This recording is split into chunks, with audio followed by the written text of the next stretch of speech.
ਉਹ ਮੈਨੂੰ ਕਹਿੰਦੇ ਹੁੰਦੇ ਸੀ ਭਾਂਡੇ ਮਾਂਜਿਆ ਲੋਕਾਂ ਦੇ, ਪਰ ਆਪ ਡਰਿੰਕ ਕਰਦੇ ਸੀ, ਦਾਜ ਮੰਗਦੇ ਸੀ ਮੇਰੇ ਕੋਲ। ਯਾਨੀ ਕਿ 1500 ਪੈਨਸ਼ਨ ਸੀ, ਬਸ मैं उस ते गुजारा किया, या मैं माड़ा मोटा सिलाई का काम किया, उस ते गुजारा किया। फिर मैं कहा बई लोगों नाल नौकरी मंगण नालों तो मैं आटो चलाना मेरा बेहतर समझा।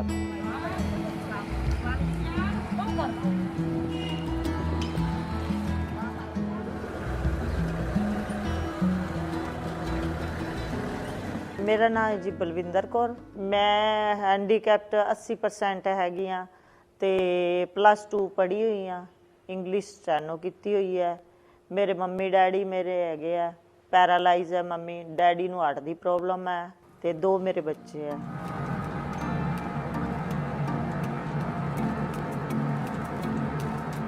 बाई मई 2008 विच होया सी मेरा मैरिज।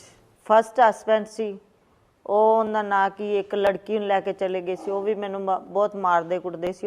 ਉਸ ਲੜਕੀ ਪਿੱਛੇ ਮੇਰੇ 2 ਬੱਚੇ ਵੀ ਮਿਸਕੈਰੇਜ ਹੋ ਗਏ ਸੀਗੇ। ਉਹ ਮੈਨੂੰ ਕਹਿੰਦੇ ਹੁੰਦੇ ਸੀ ਭਾਂਡੇ ਮਾਂਜਿਆ ਲੋਕਾਂ ਦੇ, ਪਰ ਆਪ ਡਰਿੰਕ ਕਰਦੇ ਸੀ, ਦਾਜ ਮੰਗਦੇ ਸੀ ਮੇਰੇ ਕੋਲ। ਯਾਨੀ ਕਿ ਫਿਰ ਮੈਂ ਆਪਣੇ ਉਹਦਾ ਨਾ ਕਿ ਪੇਕਿਆਂ ਤੇ ਆ ਗਈ ਜਦੋਂ ਮੈਨੂੰ ਉਹਨਾਂ ਨੇ ਮਾਰਿਆ ਕੁੱਟਿਆ।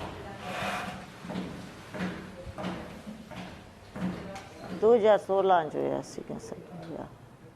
मेरे क्योंकि मैं घरे बैठी सी, मेरे मम्मी डैडी ने विआह करता जिवें घरे सिंपल।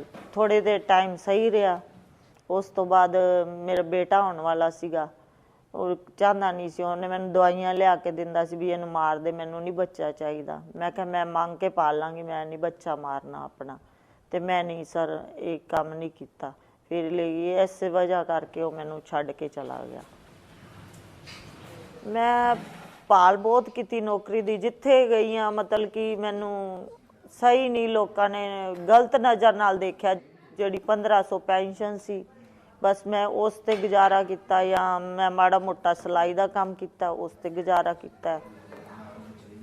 5,500 डिपू की मैनू इनकम हैगी है, वो भी 6 महीनों बाद सर। उनके नाल मेरा गुजारा नहीं चलता, क्योंकि बच्चों की प्राइवेट पढ़ते हैं बच्चे। गुड़िया 7 च पढ़ती है, तो वह LKG च पढ़ता है काका।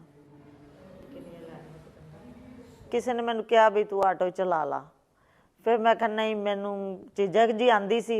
फिर मैं कहा भी लोगों नाल नौकरी मंगण नालों तो मैं आटो चलाना मेरा बेहतर समझा।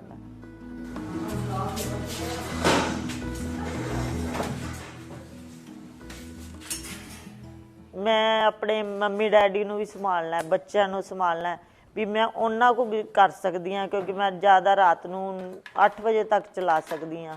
सवेरे 10 बजे तो बाद मैं स्कूल दी और मैडम उन्दी छड्डदी हाँ, बैंक दी एक स्कूल दी छड्डदी हाँ बस। किसान इत्थे बहिंदे हुंदे सी, मैं किसानां नाल जांदी सी, जिथे भी मार्च निकलदा सी मैं ते मेरी बेटी जाया करते सीगे। कदे उन्होंने गलत निगाह नाल नहीं देखा, कदे नहीं। उन्होंने मैनू मेरे सिर ते ही हथ रखा, तो मेरा बहुत उन्होंने साथ दिता। तो उधरों मैनू गिफ्ट मिला सब तो वड्डा है दुनिया का। मैं इनू दुनिया का समझदी हाँ, क्योंकि मेरा पेट पाल रहा है, मेरे बच्चों का, मेरी मम्मी डैडी का। मैनू किसी ने नहीं दिते, बाकिया ने मैनू गलत ही सोचा सारे।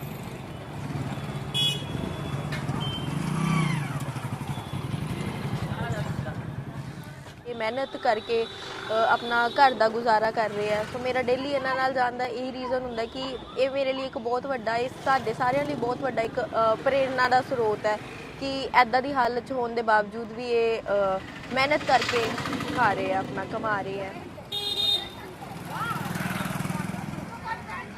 मैं ये चाहुंदी हाँ कि मैनू कोई भी नौकरी दिती जाए जिहदे नाल मेरा घर दा होर भी हालत बेहतर हो जाए, क्योंकि मैं किन्नी कुछ देर काम कर सकती हाँ, क्योंकि अक्सर 80% हैंडीकैप्ट हाँ। मैं अपने बच्चे भी पालना, नौकरी लवाना चाहुंदी हाँ। मैं किन्नी कुछ देर किराया भर सकती हाँ सर। जे मैं किराया भरदी हाँ तो मेरे बच्चों की फीसां रह जांदियां ने।